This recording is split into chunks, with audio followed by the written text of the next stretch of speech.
Live from Studio 67 in Florida's capital county, it's time to get fact checked. Access granted.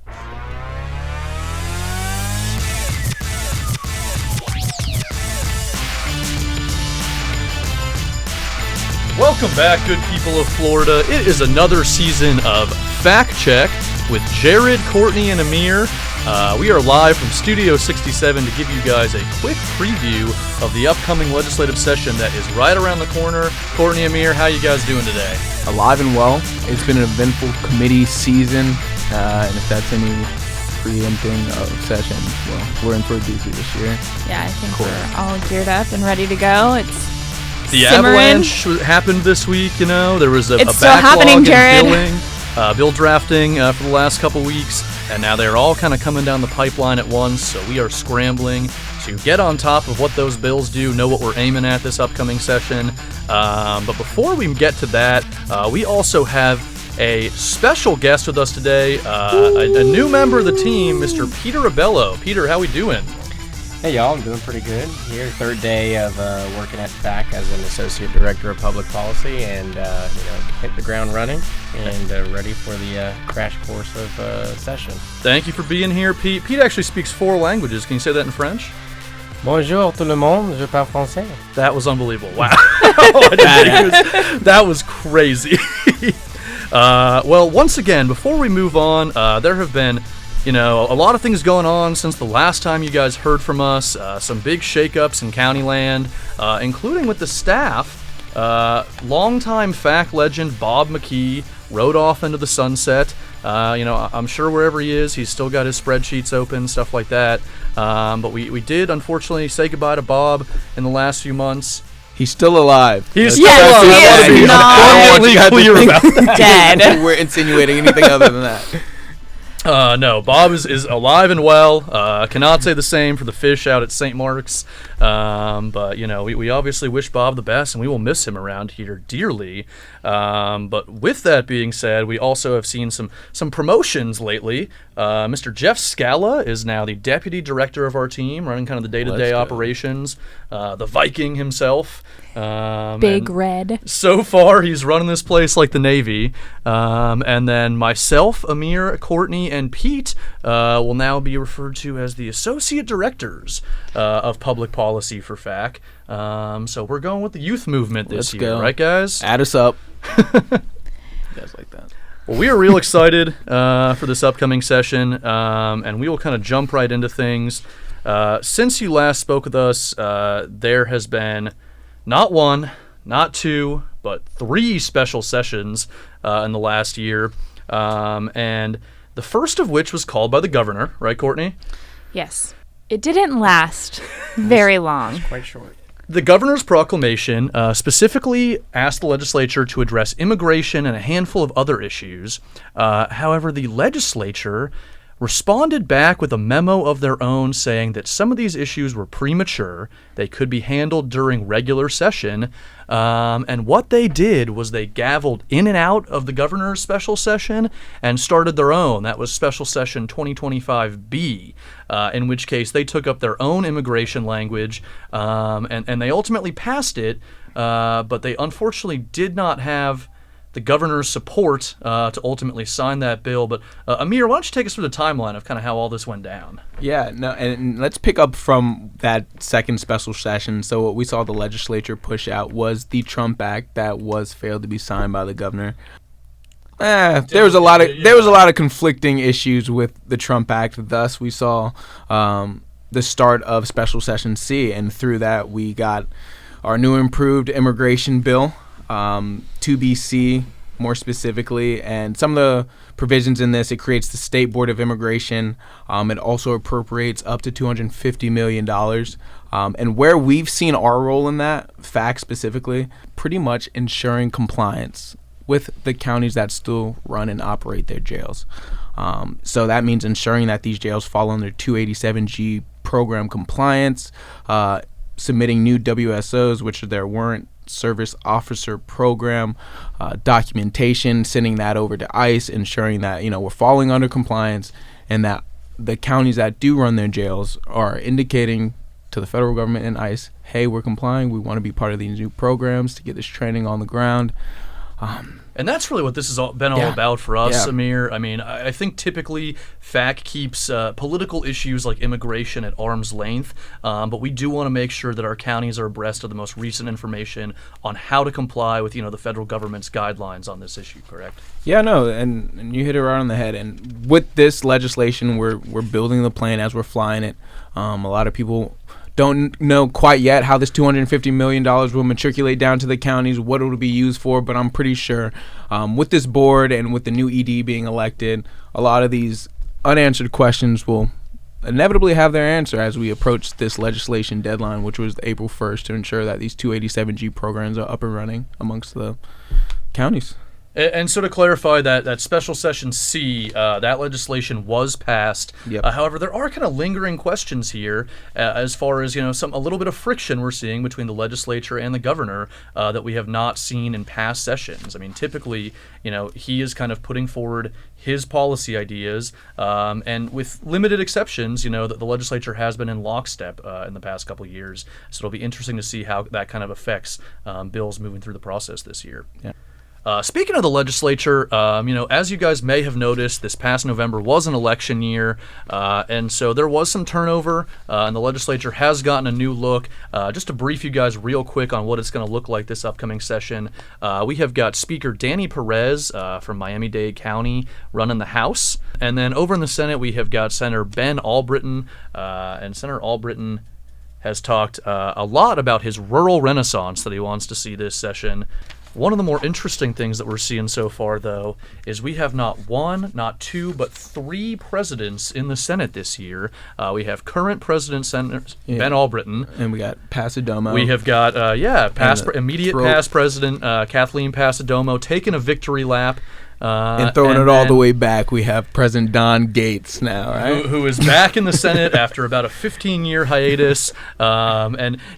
This is obviously running smoothly so far. I think President Gates and President Pasadomo have both said that, President Albritton's the guy now. We had our time. But it is just kind of funny to see kind of a three-headed presidential monster in the Senate over there. So, Jared, you mentioned this Rural Renaissance package, which seems to be President Albritton's baby. Can you tell us a little bit about that? Courtney, this is his legacy project. He has been on the speaking circuit all throughout the summer and the fall, at the Florida Rural Economic Development Summit, a handful of other rural conferences, and he has been talking about wanting to provide a rural renaissance through legislative action this session. And it's a very long bill, dropped as of last week, 127 or so pages, and we got to work charting it right away, obviously. And aside from about $200 million in appropriations within this bill, a couple other key features that we're looking at right now. The first of which is that it creates the Office of Rural Prosperity within the Department of Commerce, and they are taking over a lot of the functions that Commerce has been running the last couple of years within our rural communities of the state, providing technical assistance, administering some of our rural grants. But one of the new features is that the bill directs ORP to establish a handful, 7 to be specific, of rural liaison centers within some of our RAO counties and communities throughout the state. And so I think the idea there is just to have boots on the ground to provide technical assistance, gather feedback, kick that back up to the brass in Tallahassee here, and then they can kind of steer policy to meet those needs of those RAO communities. One other thing we're following within this bill is the fiscally constrained distribution to offset lost revenues from a handful of homestead exemptions. That distribution has been tied to CST revenues for as long as I can remember. But unfortunately, over the last couple of years, from what we've seen and what we understand, is that CST revenues have been underperforming a little bit. And so those distributions have been declining little by little year over year. And so they are actually shifting that fiscally constrained distribution over to Chapter 212, which is sales tax instead. And they are also slapping a $50 million floor on that program. Just for a little bit of frame of reference here, that distribution was about $12 million last year. So they are almost quadrupling the floor for what that distribution might look like going forward. And I think the idea behind that is just stability, obviously. The one thing I will add is that it's not without some strings attached. The current language has prescriptions for how to spend that distribution as a county. 50% has to be used for public safety expenditures, 30% for infrastructure, and then the remaining 20% can be used for general purpose. However, the one thing I'd like to point out is that at least in the current language, there's nothing preventing a county from supplanting their existing revenue. So in theory, you could take that money, pour it into your existing public safety budget, and then meet the threshold that way, replacing your current spending. Beyond that, it appropriates and or redirects funding, or as I mentioned, establishes a statutory floor for a handful of other rural programs, including SCOP, SCRAP, and the recently developed Farm to Market Road program within SCOP, and the Rural Infrastructure Fund is getting a nice appropriation here as well. But that is Senate Bill 110. It's being carried by Senator Simon, but again, this is a legacy project for the Senate president, and so we expect this thing to have a lot of momentum going forward. Shifting gears, something we've seen the last couple of years as something of a theme is back again. It's going to be a huge growth session. Fortunately, we have got Courtney Mooney and the brains behind the operation, Eddie Labrador, all over this thing. But Courtney, you want to take us through some of the bills that we've seen so far that are handling growth and construction issues? Yeah, so one of the biggest ones that we've seen so far is this private providers bill by Representative Gentry in the House, and just got filed last night with Senator DeSigley. The overarching theme in this bill is that all building regulations will be handed to private providers, so plans reviews, permitting, inspections, and they want local government just to step in and issue the certification of occupancy. Right now, we are, diving into this bill, talking to all the players in the game, and we want to protect the safety of our communities, but also keep some of this authority to the local government. We don't want this whole system to go privatized. Well, I think that's what it comes down to, Courtney. We saw a little bit of this last year. There was some language added to a bill late. Turns out that was kind of the tip of the iceberg here. And when there's a period of high growth, our local building departments might get a little overwhelmed or under-resourced, and that feels like a good opportunity potentially for private providers to supplement local building departments. We want them to supplement and help us, not take over the entire situation. And I think that's what we're trying to obviously communicate and articulate to Representative Gentry and his staff over in the House. And he's very door-open policy, so it's been really great working with him. And Courtney, that was just one of a handful of bills in this space that we're seeing. Yeah, so in growth management, we're seeing construction regulations, impact fees, development and permit orders, utility relocation, the DOT package, land use, and our favorite, affordable housing. A few of the bills that we have been poring over are Vicky Lopez's affordable housing bill that aims to help the missing middle of affordable housing units and really prioritizes mixed-use residential.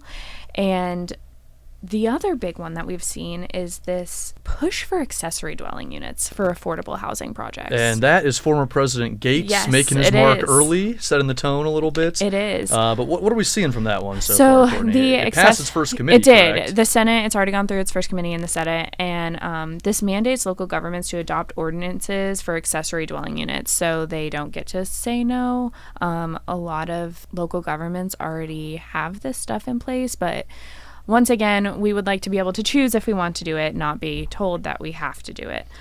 And I do want to take a step back. One thing we've seen so far is given the 3 special sessions and the rare Florida snow day that canceled a couple days in the legislature, they are a little bit behind the 8 ball as far as actually hearing bills in committee. And so that ADU bill by Senator Gates is one of the first kind of priority bills we've seen actually have some movement. So far. Obviously, they're going to catch up in the coming week. I think you guys are just as interested as we are to see how this session plays out. what late nights, how many bills are we going to see up on the same day? It's going to be interesting this year. Either, a lot will pass, or this will be a year of record low numbers. And last year was a year of record high numbers. Correct. Maybe they're striving for the other now. Yeah, we were due, I guess. But enough about growth. We will get plenty of that during session, obviously. Courtney, I think you got a lot of late nights coming your way, unfortunately. Someone send coffee. But Amir, obviously this past year, unfortunately, the state saw a handful of hurricanes that have kind of shaken up the landscape there. Catch us up to date on, what we're hearing from FDEM and the legislature as far as, solutions in the response ecosystem. Yeah, no, what you mentioned, it's been an aggressive 18 months when it comes to natural disasters, weather phenomenons, whether it's been record-breaking hurricanes, an onslaught of tornadoes, and like you mentioned, the once-in-a-blue snowfall in Tallahassee and the rest of the Big Bend, kind of North Florida area. So with all that being said, Kevin Guthrie and his staff have been on a committee presentation campaign to start off the committee session. Some of the main issues that were highlighted during this committee presentation was indeed the debris removal process and some of the inefficiencies that present itself there, as well as trying to find more long-term solutions for sheltering post-landfall disaster. With all this being said, EM does a great job leading the way nationally in terms of response and recovery. Part of this is because we do experience more natural disasters than your typical state. But some of the things that championed through this past hurricane season and some things of note are just the reliability of FROC and the system that is, along with the creation of the Elevate Florida program, which has definitely addressed a lot of mitigation with residents amongst the state, providing grant funding in that regard to harden and reinforce homes. Hopefully, through the committee process and all these presentations, Kevin Guthrie and his staff were able to highlight some of the inefficiencies that we've seen through this hurricane season and, the possibility of moving forward. What we do know is that Rep. Cheney has been working on an EM package bill, and she's been gracious enough to have us in the loop, in the conversation with me, Jeff Scala, as well as Eric Poole, just offering the county insight and pointing out areas where we can more efficiently recover from these natural disasters. So it will be an eventful session as well for emergency management. And I think you hit the nail on the head, Amir. Debris hauling was quite the scramble after some of those, storms we saw in rapid succession there, where, debris hauling had to be put on hold after the first storm because there was, one more right behind it, obviously. And then FEMA kind of put us on the clock as far as, that PA window we had. And a lot of our different counties were scrambling to find a contractor, a vendor that could handle this heavy lift here. And we've been seeing a lot of issues on the subcontractor side with them failing to meet their agreements with these pre-disaster contracts that they have with counties, but due to the pricing flux of these contracts with debris, it's kind of they're going to the highest bidder. They're going to the highest bidder. It's the Wild West out there, and that's not even a fault of them. That's just kind of a reality of the system. So hopefully we can kind of find some clarity on that one going forward. With that being said, we are going to kick it over to the rookie. Pete, why don't you show us what you got? Just to let you guys know, Pete will be working on our technology portfolio this upcoming session. And given that we recently chartered the Future Technology Committee within FAC, thank you to President Burrows for his leadership on that one, as well as Commissioners Greg Weiss and Larry Harvey. Pete, you will get to know these guys. They're fantastic to work with. But what are you seeing in the tech space so far these first few weeks? Yeah, well, we're definitely dealing with issues that are really coming in the 21st century, including AI and broadband deployment and adoption, cybersecurity, and issues that have to do with privacy and that affect citizens of Florida. We saw this state senator, Stan McClain, a previous representative of the Florida House, and a former county commissioner. And county commissioner from Marion County, that's right, file Senate Bill 818, which really focuses on utility relocations, when infrastructure projects require broadband lines to be moved. Essentially, it's shifting over some financial obligations to counties when counties are requesting these service providers to move the broadband lines. When the county is needing to relocate them for a county project. And it does impact on how much counties need to fork out. Yeah, and so to clarify, right now I believe a portion of that cost burden is shouldered by the ISP, whoever the broadband provider is. This would shift that cost burden entirely over to the county, if I'm not mistaken. And obviously, one thing I want to point out here is that this bill has elements of a lot of our different silos here. Obviously we got some transportation stuff that would be Courtney. But given that this language is broadband specific, and as we understand it was kind of brought forward by some of the industry over there, Pete is going to be running point on this one. So I think it's in good hands here. Well, Pete, thank you for your perspective on that one. I think that was a great little rust buster for you. Shifting back over to myself, we saw a pretty comprehensive package come from the Department of Agriculture and Consumer Services. It's being run by Senator Trunow over in the Senate, and then its recently filed House companion is House Bill 651 by Rep. Tuck over in the House. And just a couple points I want to touch on here. This bill does include some language relating to the siting preemption of solar facilities on agricultural lands that we saw back in 2021. That took the county siting authority away and handed it over to the state. We are still gathering information on the exact intent of this one, but that's an issue we'll be monitoring very closely here. In that same vein, we saw a bill pop up from Senator Bradley that would also give us a bit of landscaping authority back for these solar farms. For anyone who's ever been driving down I-10, you might have seen them just like right off on the side of the road there in plain sight. And this bill would allow the jurisdictional local government to require additional things like buffer, like setback. So that's another one to monitor in this space. Shifting back to the Dax bill real quick, there are a handful of other sections that we are taking a look at. Among these, it would be banning the use of fluoride in community water systems. From what I have gathered so far, I think we've got about 10 counties that currently fluoridate their county water supply, potentially more that do so through the municipal utilities within their jurisdiction, or even special districts. But so that is another one. We're taking feedback, so if you have any strong comments on that section, please let us know, reach out to us.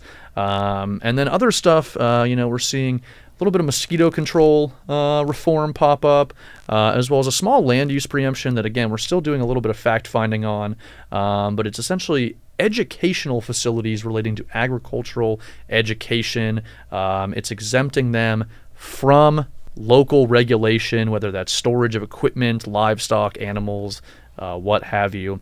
Again, another very long, comprehensive package. That's Senate Bill 700 and House Bill 651. So we will keep you in the loop on that one going forward. But we are expecting this to be, a pretty big ag session coming up, just given some of the priorities of leadership right now. With that being said, we're going to kick it back over to Courtney for another familiar favorite. Courtney, what is the latest on the latest sovereign immunity bill? So we have seen sovereign immunity already again this year. It's one of those priority bills. And just to clarify, this falls under Jeff in the FTA world, but we want to keep you guys abreast of it. So if something we are saying from his silo is interesting to you guys, just give him a call and he can talk you guys through it.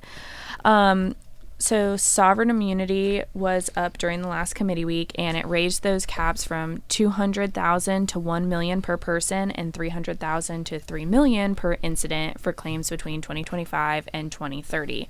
The important part of this bill is actually in the back.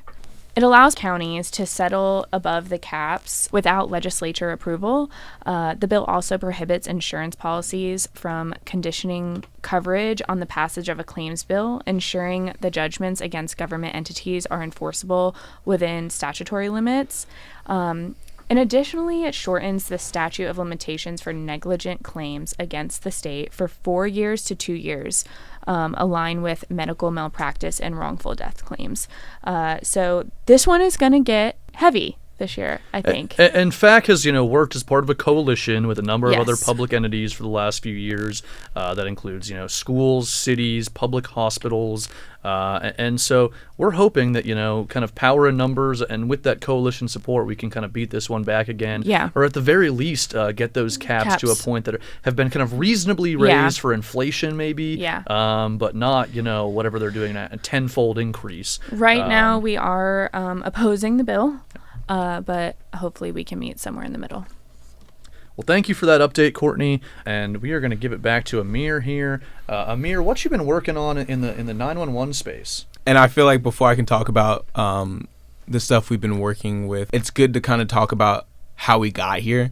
So earlier in committees, me along with Davin met with Representative Alvarez and his aide, along with a few of our contract lobbyists. And that's Rep. Danny Alvarez, correct? Danny Alvarez, yeah. there are two Alvarezes. Alvari in the legislature this year. Pretty much we were there to show how dysfunction that we've seen within the 911 dispatch space, conversations on who should man the 911 dispatch. Should it be the sheriff? Should it be the county? Should it be the cities? And pretty much the objective with this little field trip of going to Leon County CDA, which is an independent agency. It's their consolidated dispatch agency. Leon County does it really well. We were just highlighting and showing to the representative that there still can be interlocal coordination, and it does work. And through this, we also voiced another concern that we've seen within the 911 dispatch space, which is the funding mechanism. For those that do not know, the state does collect a 911 fee. It's 40 cents per usage of the 911 service. But what most people do not know is whatever's left that isn't covered by this fee gets shoveled onto the county governments, which has only been growing year after year based on inflation and also based on past legislation such as the 2023 bill 1418 passed by Senator Bradley and McFarland, which ushered in this next generation of 911, enhancing the system and the software that we use, making response a lot more effective and efficient, essentially. Where we're at now with this 911 communication and what the 911 kind of story arc here, we also voiced to Representative Alvarez that this underfunding of the 911 service is starting to become a burden, and this should be something that is addressed through legislation, right? And we sent over language to raise the cap of the 911 fee service, not the fee itself. So all the systems are still in place. We have a 911 communication board that can raise the fee, but that decision also gets kicked back to the legislature. Getting out of the minutia, pretty much what we're trying to do is just see adequate funding to 911 so counties don't have to bear the burden. And what Rep. Alvarez has pushed out is HB 1211, which is a public safety package, and hopefully some of our problems are addressed in this bill, and we can keep massaging it as session moves along. We certainly hope so. Amir, thank you. Keep doing your thing on that one, obviously. We've been going for a while here. Obviously, a lot of ground to cover. But so we're going to kind of wrap up real soon. But I would be remiss if I did not mention on Jeff's behalf once again that there has been an onslaught on our county ad valorem authority so far this session. And we're thinking that some of that sentiment is coming from actually higher up. The governor has mentioned that he has been kind of exploring the idea of potentially doing away with property taxes altogether, or at least phasing it out. And I don't have to tell you guys, obviously, how important our ad valorem revenues are to providing effective service delivery at that local level. Couple bills I just want to make you aware of. House Bill 357 would provide an additional homestead exemption up to the first $100,000 of value. I forget the exact impact that Jeff mentioned, but it is staggering. I want to say it was in the billions statewide for local governments. And so obviously, especially in some of our smaller and fiscally constrained counties, $100,000 of exempt value is just kind of crippling our revenue authority. And so that's one that we're really trying to articulate, that not only is that going to affect local service delivery, but it's likely that money has to come from somewhere. And so depending on the county, we could see sales tax up to 20, 30 cents on the dollar to replace those ad valorem revenues. A handful others in this space. There are a pair of bills that would freeze your homestead rate once you turn 65, provided that you are below a certain income threshold. And the idea is that they're providing low-income seniors on a fixed income, a stable, steady property tax rate.